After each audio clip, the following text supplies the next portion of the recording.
Introduce yourself. First of all, thank you very much to Nika, Simona, and the Museum of Care, Michael, everyone, and thank you for joining the reading group.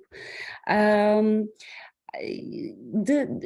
briefly, the story of this essay is that after David passed away, the anthropology department at LSE, his home department, organized a series of tribute lectures and conversations on his scholarship.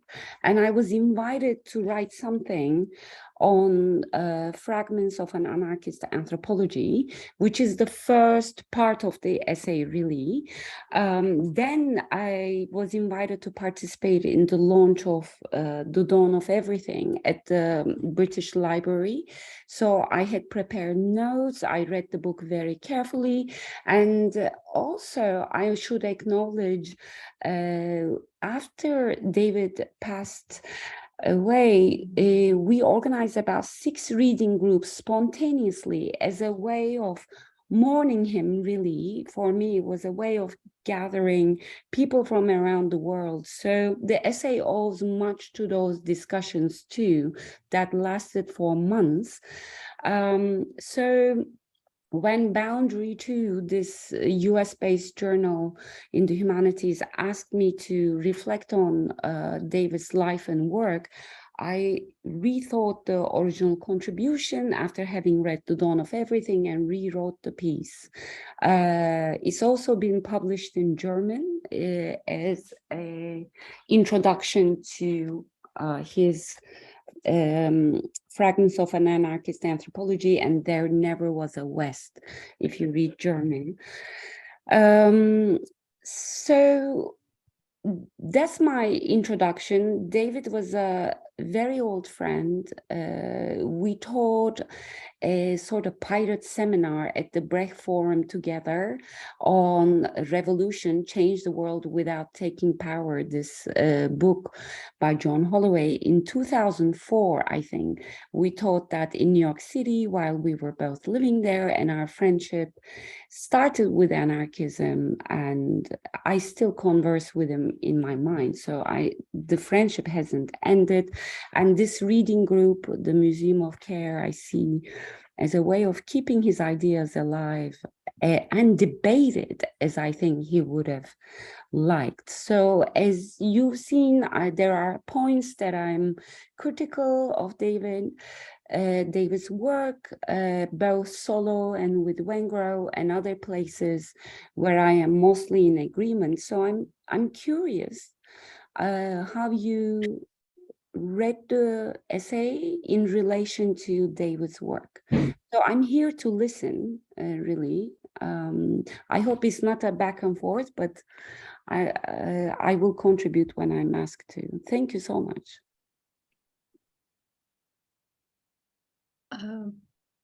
May I start? Yes, Simona and I have been having an extended conversation, and I'm very curious. Carry it on, yes. Well, on Facebook I wrote I don't totally agree. I do agree with you, but with some precisions. My main disagreement is about the role of myth. You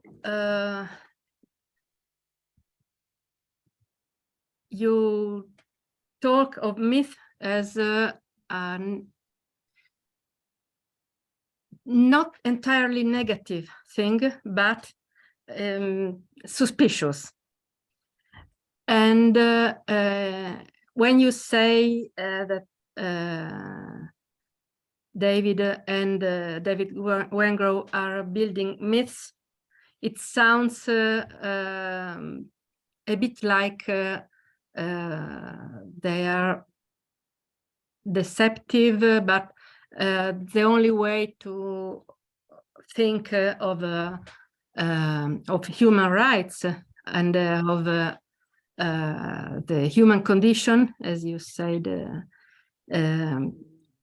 maybe is myth.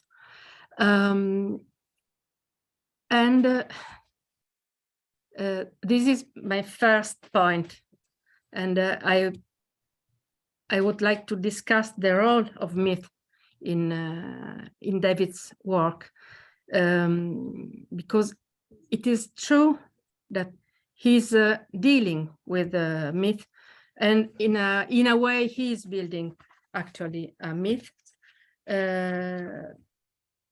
but I disagree that this myth means fake. This is the point. And the second point is about human rights and the human nature. I think there's a tension in David's work, because and this is actually why I like it so much, because I'm fundamentally a philosopher. I have a really theoretical approach to life.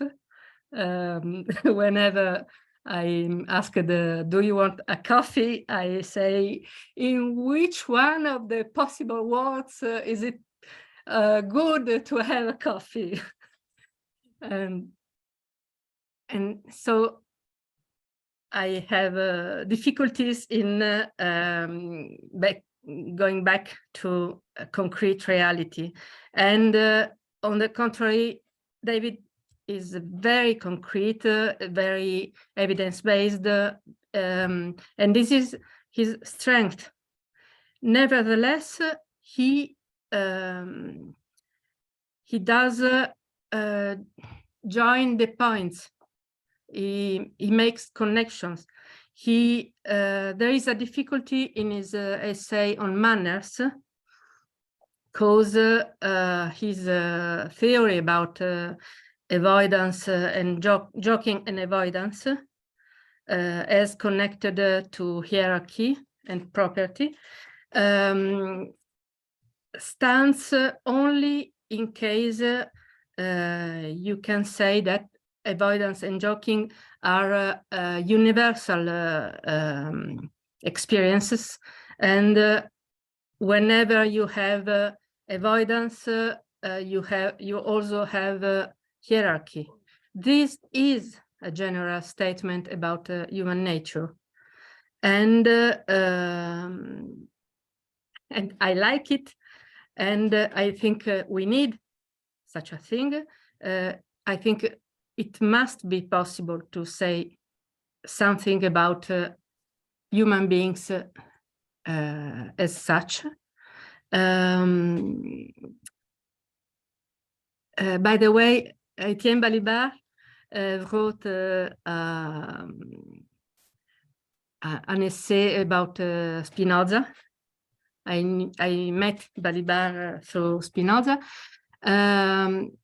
No, it was Macerona, actually, about Spinoza's anthropology, because Spinoza's ethics is humanist, and but there is no way to define the human being in Spinoza's philosophy. And actually, statements about human nature are either you make them while being aware you are making them, or you make them anyway. Simona, can I interrupt you a little bit? So because with so many people here, so we would have like a private conversation between you and Ayça. I would suggest we return to your first point about myth. That was very interesting. Maybe we can ask Ayça to explain what does she mean in her critique about myth.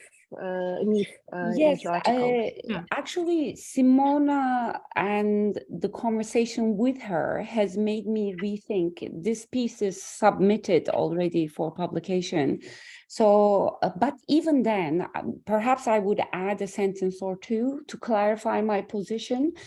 I've thought hard about it. I am not actually, at least consciously, using myth in a derogatory way. I don't use it in the piece to mean deceptive or fake or lacking evidence. I think what really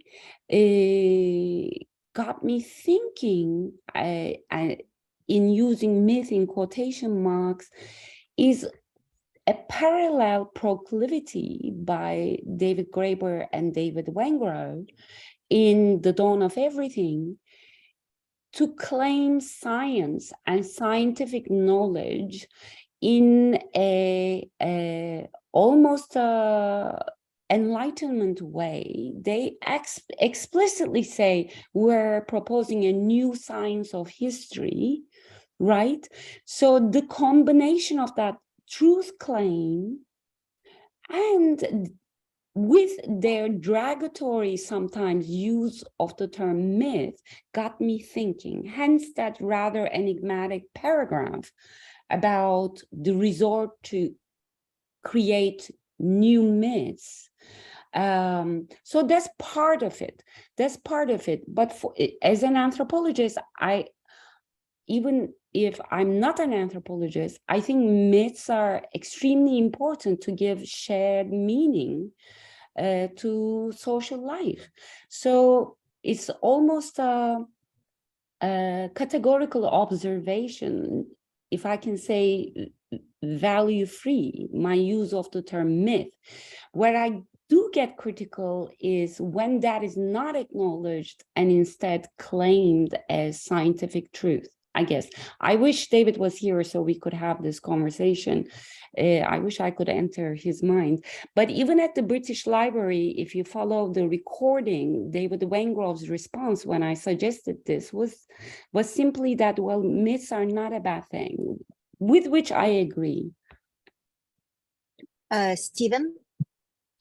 Hi, thank you, Nika, and thank you for the wonderful paper and for agreeing to come here and talk to us. I really enjoyed the piece, and I wanted to ask you about Simona's question about myth, because I think I read it a bit more sympathetically than Simona did, that what I take your point to be, and this is sort of my question, is that myths can be wonderful, good things, but the problem becomes when they become a kind of paradigmatic form of thinking, and that unfortunately those paradigms become solidified and that they almost become a kind of fetishized idol worship. And that what then happens is that we think of these paradigmatic ruptures that actually don't exist, but that those are symptomatic of the kind of idol worship that contributes to the kind of solidified, inflexible, rigid thinking that myth making can create. Is that sort of how you? That's a part of it. That's my conclusion, actually, with David's life and legacy. We shouldn't idolize, we shouldn't canonize, we should engage critically. I think it would be counter to his spirit to do otherwise. Yes, so myth in the service of idolization, yes. But also in terms of a claim to historical knowledge, whether predicated on anthropological or archaeological evidence, it can be dangerous too, especially if it passes as unquestionable science, you know? If somebody else wants to say something, because, yeah, I have a question. Christian? Yes, I was wondering now when we're talking about myth, I mean, isn't the function of the myth, if you look at the definition of the word, to constitute the identity of a group? And once you have a myth that actually constitutes the identity, I mean, if you have an identity, this is not something you shed easily, you know, and I mean, don't mean identity as in identity politics as it's used most commonly in the media these days or something like that. So I think on the one hand, if you want to change things, you need people basically not necessarily give them a flag to rally around, you know, but you need to give them something they can maybe carry in their hearts, and then they can use to act upon it. And I think you need moral grounding. This is also something you say in your essay. Like David Graeber says, we should start from morals, basically, and from there out build our myth, and then on top of this do this. But in a way, you're damned if you do and damned if you don't, right? Because once you engage in myth making, and once the myth catches on, it'll be very hard to get rid of. Yeah, but if you don't, then you're basically stuck with the thing we have. And I've read a few of David Graeber's works, and like the thing that struck me always was he was looking for a way out of what we have right now.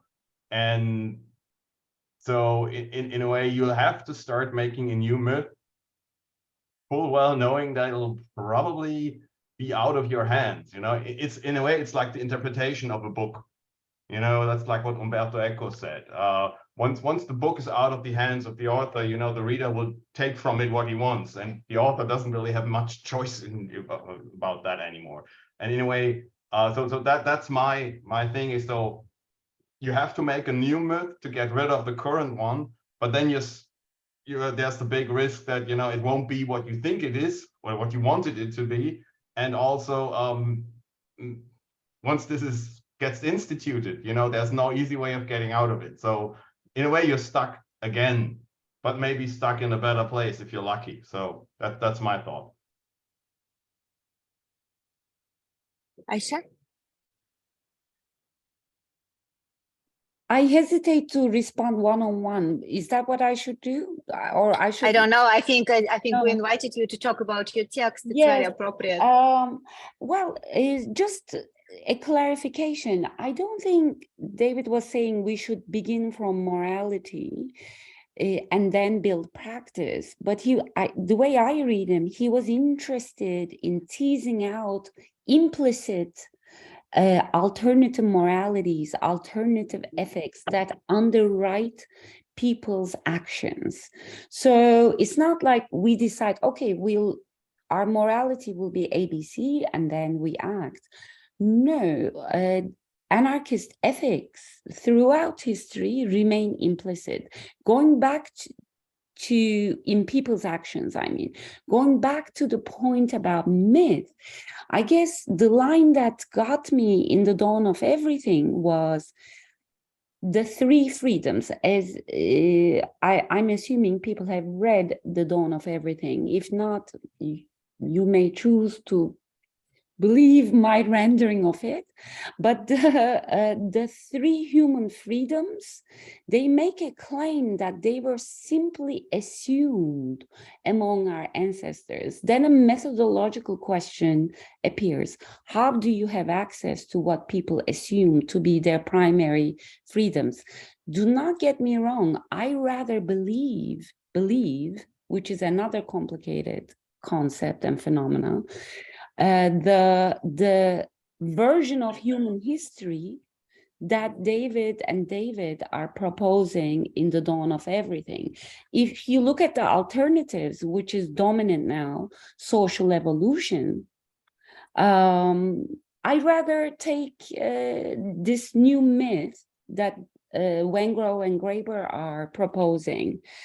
Again, my problem is not with the myth as such, but the point at which they claim this is scientific and therefore somehow true beyond, I mean, they don't say it in so many words, but the claim to science is what gives me the hesitation. I have a question now, and then it will be Mike and somebody. So my question is, what is the difference between myth and a story in the panel discussion that you was part with John and James? That was the first question that really struck me from the audience. like, why do we need story? We need truth. And so my answer would be that David would actually, as an anthropologist, was a collector of stories. He loves like multiple stories, and he actually embraced the situations, and that's what Pirate Book is about, where story could be created and recreated. So if you design the space, or if you enter the space where this is possible, you don't have a problem that Christian described, like you could be stuck in one myth. So I think the Pirate Enlightenment is the book that have answer to more or less to this question. But what do you think about that, Ayça? Actually, yes, we had this launch of the Pirate Enlightenment at the London Review Bookshop, and that was the first question, sort of accusatory. Well, if this history is so tentative, it's just a story among other stories, and we need truth. And it was last Wednesday, and I'll admit that I'm still thinking about the passion of that question, and it was very relevant. And I thought at 1 week later, maybe my critique of the mythical in Wengrow and Graeber's work is that it doesn't admit to being another story of human story. Okay, it does claim this is the truth, we need the truth. And if it were simply another story of humanity that creates humanity as a collective being, I would be okay with that too. I guess it's the science part, again, coming back, Nika, the absolute truth part that makes me uncomfortable in that story, although I choose to believe it. Okay, I have an answer, but I will hold on and stay in the line, Michael. Yeah, that's exciting. I see that because I didn't really understand where David and them had proposed a myth. I saw them as sort of deconstructing a myth, and the real myth that they were getting rid of is this idea of the noble savage, which was very much constructed from the Rousseau framework and what that did in terms of white supremacy as a global phenomenon. And they were kind of taking that apart. Were they adding a new myth? And I guess I feel like a little bit like, I think science is a bit of a myth. I think it's a useful myth, and it helps us like learn things and know things and claim, like make knowledge claims, but it still is a myth that tries to pretend we can always grasp hold of reality. And I think in certain circumstances, science isn't going to save you. You're going to have to do something else. So yeah, science is a bit of a myth, but I'm not sure what was the myth they proposed. And that was just a remark on this question. But I was also excited just in general, the theme of this essay that we all read and that you've written was that comparing these two books, one written in 2004, one written many years later. And I read that book in 2004, like way back, not in 2004, but not long after it got published. And I was like, so I don't really remember it, but I thought, oh, this is a great book. And I didn't think, and I thought it was fun. And I thought it was great that somebody was writing stuff that I believed and that I knew, and the social movements that I was in believed. And they were also tying it a little bit to academia. But like what your claim was, oh, look, at the beginning, many of his later ideas come to be true. And in The Dawn of Everything, we can really see that. Because in The Dawn of Everything, so I guess I was also interested in what do you think were the claims in the fragments of anarchist anthropology that then show up? So this idea that anthropology is an anthropology of human possibilities. So is anarchism. It's looking for new possibilities. Yeah, and that's my everything actually shows that. That's my conceptualization. That's how I brought it together. I think David Graeber has always been studying human possibilities, and that's the way I bring the two books together. I didn't consciously trace the word possibilities, but in retrospect, when I was trying to write about them together and then thinking about his other work, yes, that's my summary of what I think the greatest task of his scholarship was. in 2004 and others. In terms of the continuities, I mean, literally there are sentences.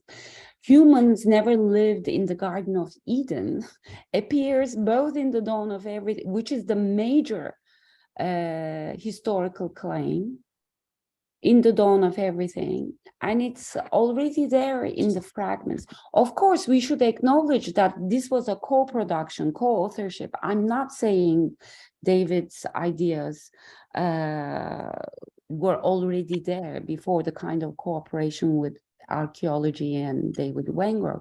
That's not what I'm saying, but he was very systematic thinker, very imaginative, and it's as if he knew. I read this as a research statement, you know, the kind of research he wanted to do, and he eventually did most of it, if not all of it.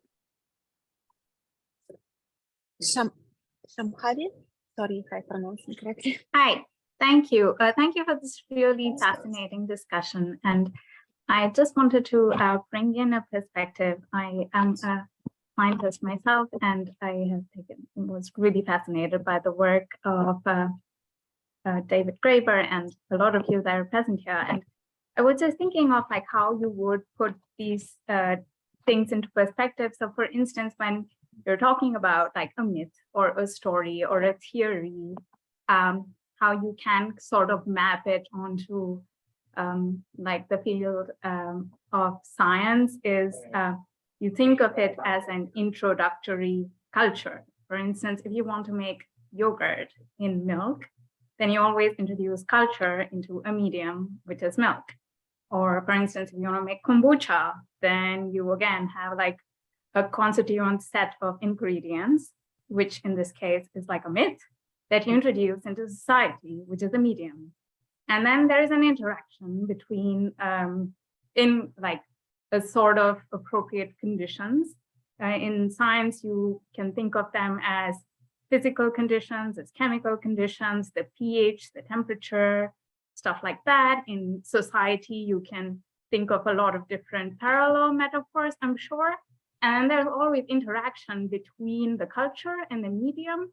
And in certain cases, you know, there are a range of very complicated scientific processes. So science is more about like studying processes and phenomena rather than like sort of then trying to investigate if this myth by itself is scientific or not. It is what it is. And then the interaction is what you can kind of study more systematically with a range of different tools, which are unique to various fields, I think. So I think in that case, it is then a matter of what you want to call what in which terms and who's reading it and what is the purpose of what you're trying to discuss. For instance, if you want to envision or you want to work upon sociological change or whatever transformation, then what are the set of conditions into which you introduce this agent, which can be story, myth, virus, whatever. And then what are the ways in which it can replicate, or in ways in which it can die, or in ways in which it can mutate, because that is how like a lot of systems then emerge. When you look at scientific systems, there are often these points of transformation, which are called phase transitions. For instance, if you like freeze water, it will turn into ice, it will actually change the structure. There are like stuff happening around there. So yeah, it's not particularly a question, but I just wanted to bring in this sort of perspective from like what I've studied, and then to say that perhaps like you can reframe stuff like, what is the purpose of calling this myth scientific or not? It doesn't really fit into that categorical category anyway. So yeah, those were my 2 cents. Thank you. Thank you. Ayça, do you want to answer? I think we should hear from everybody who wants to speak, and I'll try to say something in response. Then it's David Campbell and then Simona Fellini. Okay, can you hear me? Yep. Yes. Yes, I just wanted to put the example of visual art also, and I think at least visual creative art, and I see the writing the same way. You're always from the start dealing with illusions, but I think as an artist, you start with an impulse that somehow is a search for truth, and it's so normal in that process to be free with what might be mystical or and then I think art is trying to communicate a truth in something that you can't argue in a scientific way. It's about the in between space, and so I kind of, with the things that I've been reading, I allow the author an artist's license, and either I feel I can. Yes, David takes a lot of that. Yes. So, anyway, that's all I wanted to add. I think that's extremely important. Actually, I've been thinking a lot about what you called artistic license, an author's license, and the leap of imagination and creativity, especially since reading The Pirate Enlightenment. Actually, I was discussing today with David Wenger about the book, because it's such an imaginative exercise, a rereading of the archives of anthropological work and colonial representations of Madagascar, the way. So without that license of creativity, this book couldn't have been written. It's a rereading of what's evidence, historical evidence, while questioning its evidentiality and making the creative leap. You could call it speculative, but so is everything else. So is quote unquote scientific anthropology. We're all just interpreting the world, you know, but to do it in a manner of historical anthropology, historical interpretation must take creative license. If we protest that, if we say, no, this is not scientific enough, as some reviews of The Pirate Enlightenment or The Dawn of Everything have said, we're missing the point. All anthropology is interpretive and involves, whether it admits this or not. David's great genius, part of it was in taking those creative licenses based on evidence, but unapologetically and ambitiously reinterpreting nothing short of human history. But in a minor form, that interpretation is always there. That license is always taken by the artist, by the writer, by the anthropologist, by the archaeologist. Imagine studying the Ice Age. You know, you're trying to get at the most probable story. And we call that science, the most probable. Sorry, I'm getting excited here by your observation about creative. Sorry, I missed Simona. Would you wait a little bit, because Patrick timer was before this, and then I'm sorry, Patrick, I just missed your. So Patrick. Yeah, well, I put my hand down for a second, so I can understand that you missed it, but I was just thinking, the reason that I had my hand up earlier, and I think it touches on, Ayça, what you just said was, you mentioned earlier that you were a bit uncomfortable with the claim of like a new science of history, and I was kind of wondering, like, when we think through science, do we have to equate it with absolute truth right away, or can we think of it more as like like a process with a particular intent to, as you say, like arrive at the most probable hypothesis or like, narrative of what has happened, rather than just saying that, Wengrow and Graeber seriously believe that, they've got everything right in this 600-page book where they've had to spend like an enormous amount of detail, so that's kind of where my comment was going. I don't really have a question, but maybe I wonder what everyone else thinks as well of that, or whether anyone would disagree with that.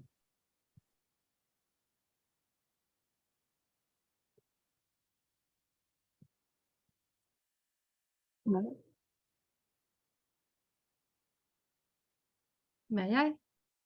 Yep. I don't know if you remember, Ayça. I think the first time we had a Zoom meeting, it was about bullshit jobs. And I said, oh, it's a weird method. Weird method. It's strange the way he works. I think it's serious, but it's really weird. And but nevertheless, it is true. Stephen earlier was talking of fetish. Actually, in the essay about fetish, David says social creativity is about fetishes. The problem is we must be aware of it and aware of our ability to build and rebuild them. And this has to do with his attitude with theory, in my opinion. And also Roy Bhaskar theory has to do with it. And one thing he constantly repeats in There Never Was a West, about history from below, about how democracy is born on the oceans amongst the pirates, is we cannot know. We don't have the data, but we can guess, and we need to guess, because if we don't, the only history of democracy is the one that comes from Athens and from wise aristocratic men who, for no reason at all in the world, should love democracy. I'm so glad you brought that up, Simona. Yeah.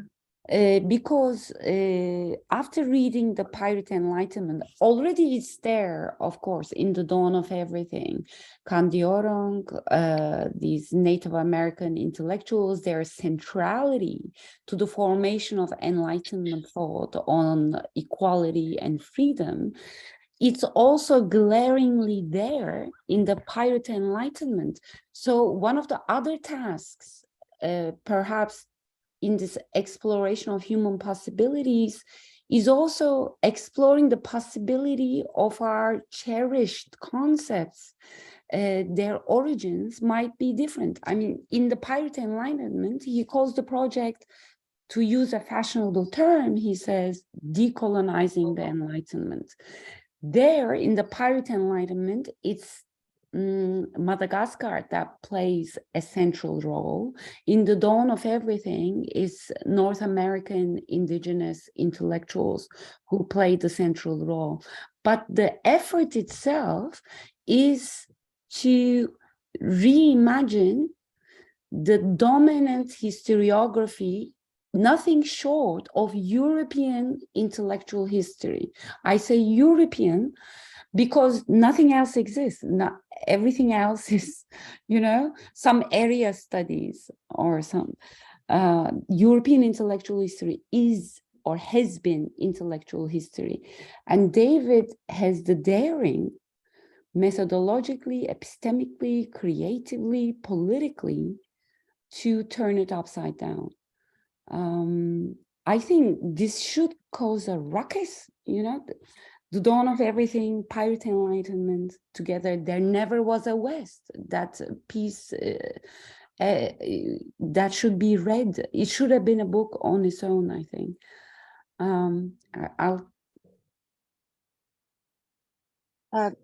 I don't see chat because I'm on my phone. So people from the chat maybe wants to talk because I don't see any more raising hands. Somebody wants to say something. Let me follow the chat. What does it mean? No one really takes on their full authority until they're dead. Oh, Tom asked that question. I think in the fragments, it's a passing remark by David. He's talking about Madagascar, his field work, and then it's a passing remark that he makes, he observes about Malagasy society. But then I thought the same can be said about David. After the fact of his death, it is true that he's acquired even more authority. But then what do we do with that authority in an anarchist spirit is my question. Christian?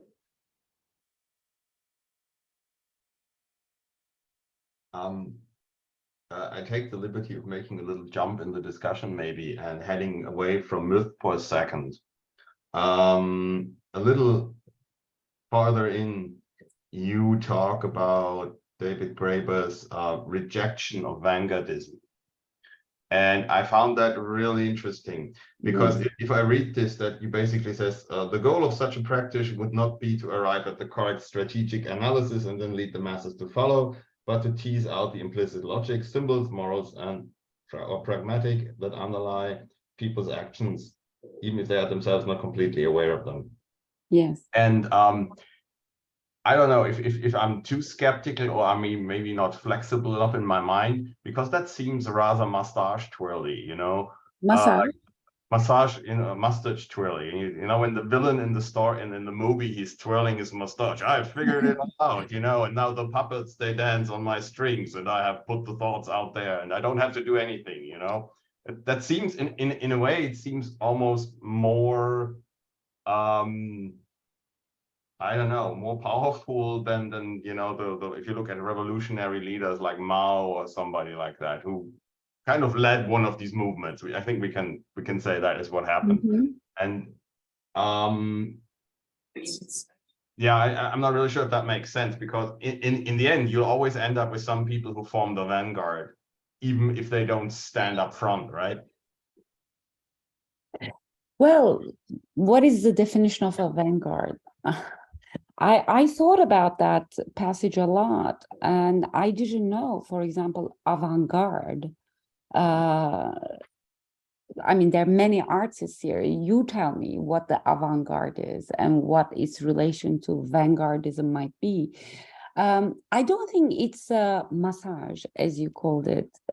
With David, it was genuine. He was an anti-vanguardist in theory and in practice. I think in the beginning of the essay, I say, I was suspicious of this David Graeber because he was writing about what I was doing with others. And then I became convinced in the aftermath of September 11, 2001, when we began organizing against the invasion of Afghanistan in the weeks following September 11 in New York City. I saw him in action. He couldn't be more anti-vanguardist. But what he preaches in theory, he practiced in action. But even theoretically, he's so consistent in opposing this kind of vision of, okay, here is the analysis, here is the situation, and if you want to be effective, you follow me, or you follow Mao or Lenin, or he was completely against that in his interpretation of history, of politics, and his practice of it. To me, that's a undeniable and fundamental aspect of why he called himself an anarchist with a capital A. He couldn't stand neither theoretically nor practically vanguardism. So I wasn't suspicious of that passage at all, though the editors were, I will admit, and we'll decide if we're releasing the record.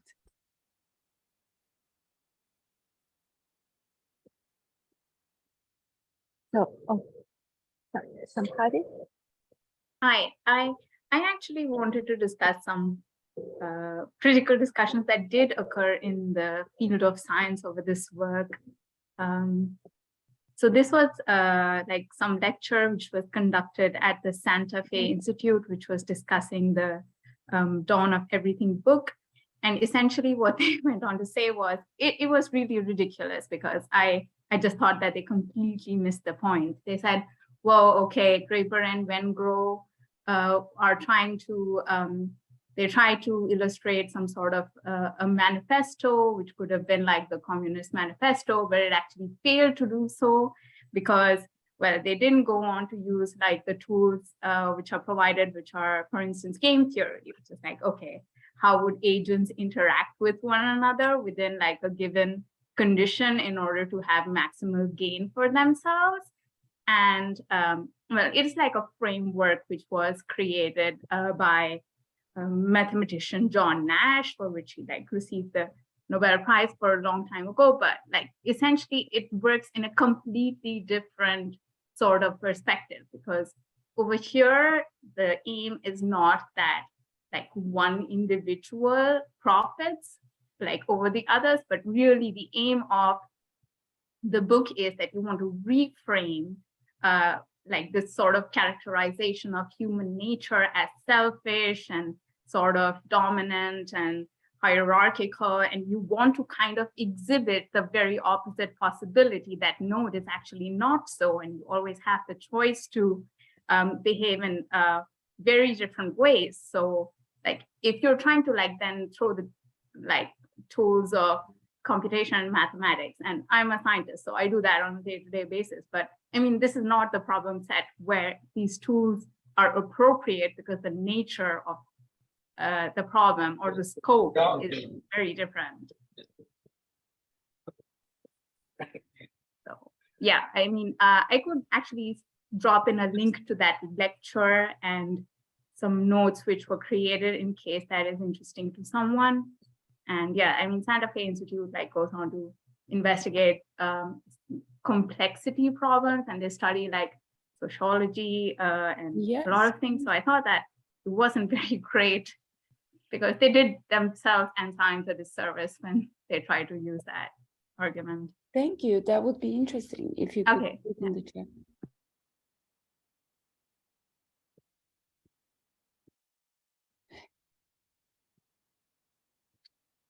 Queen?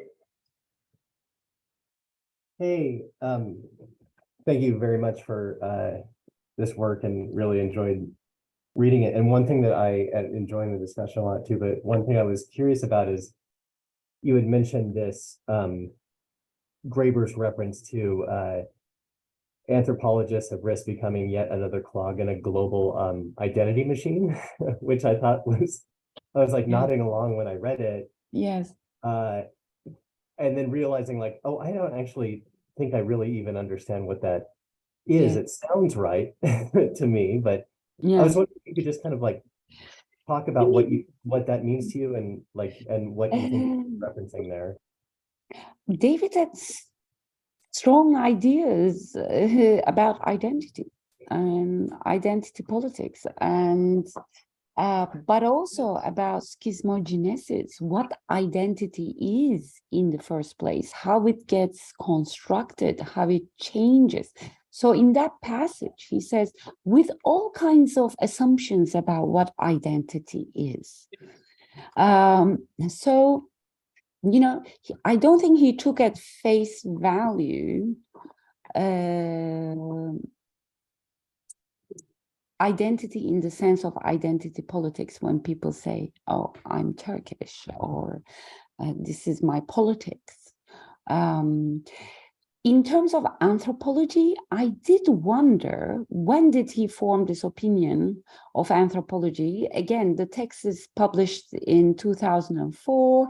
I thought about his experiences at University of Chicago, but I think the main point there is that politics, at the point in which he's writing, is becoming a question of, or being reduced to, identity politics, where possibilities, political possibilities, are imagined through or against certain identities and their relative equality, their distribution, their representation.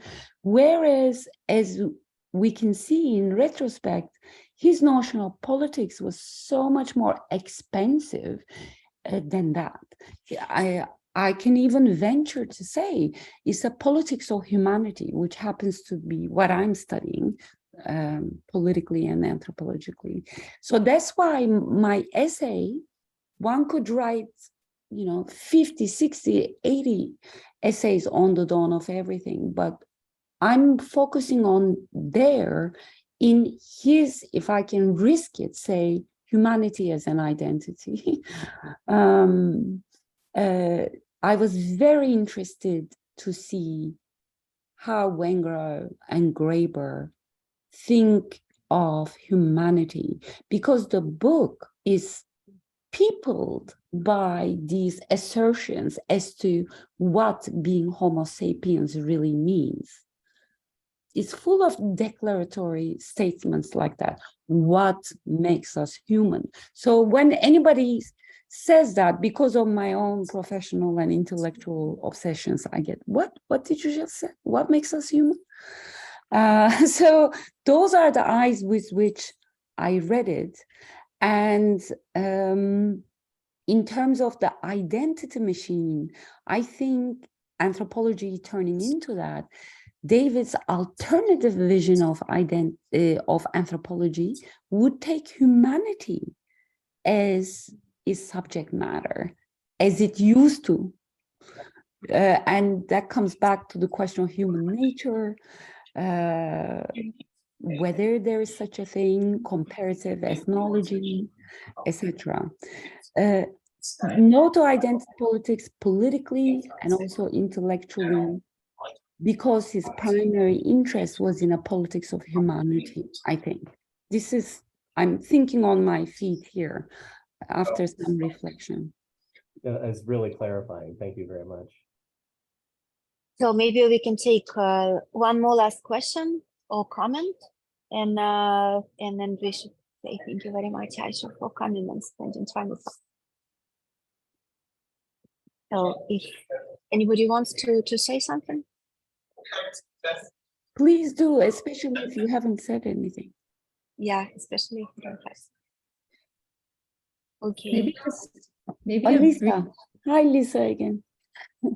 Just to the maybe it follows from this, and also the earlier comment about the invocation of science here and how that functions. I keep thinking, to the point of fascination with pirates, that some of this is a strategic intervention, a seizing of the language of science the way a pirate would, right? To seize the goods for strategic, as a strategic move. So there's something of the pirate in these projects. Yes, that's so suggestive. Thank you for saying that. Even his science was like piracy. Right. Which has that kind of sort of situating it in its context in that regard, as an intervention rather than anyway, as I've said. Yes, you inspired me to think of David now as a mock scientist, but in his terms, which is not a bad thing, like a mock king. Yes, although I will say, especially after spending time with him again, reading The Pirate Enlightenment, I did say to someone after the LRB event, actually, David was a quintessential Enlightenment man, in his, but I'm sitting with that thought in terms of his ambition, taking humanity as his canvas of study, and even epistemic or critical realism. But I'll keep thinking about that. See, what a friend, he keeps giving, and you can remain in conversation with him. And it was a true honor that you found the essay stimulating enough to discuss it. Thank you so much for making time for this. Thank you, Nika. Thank you, Simona. Thank you, everyone. It's great. Thank you. And thank you, Simona, too, for organizing all of the and getting in touch with Ayça and so on.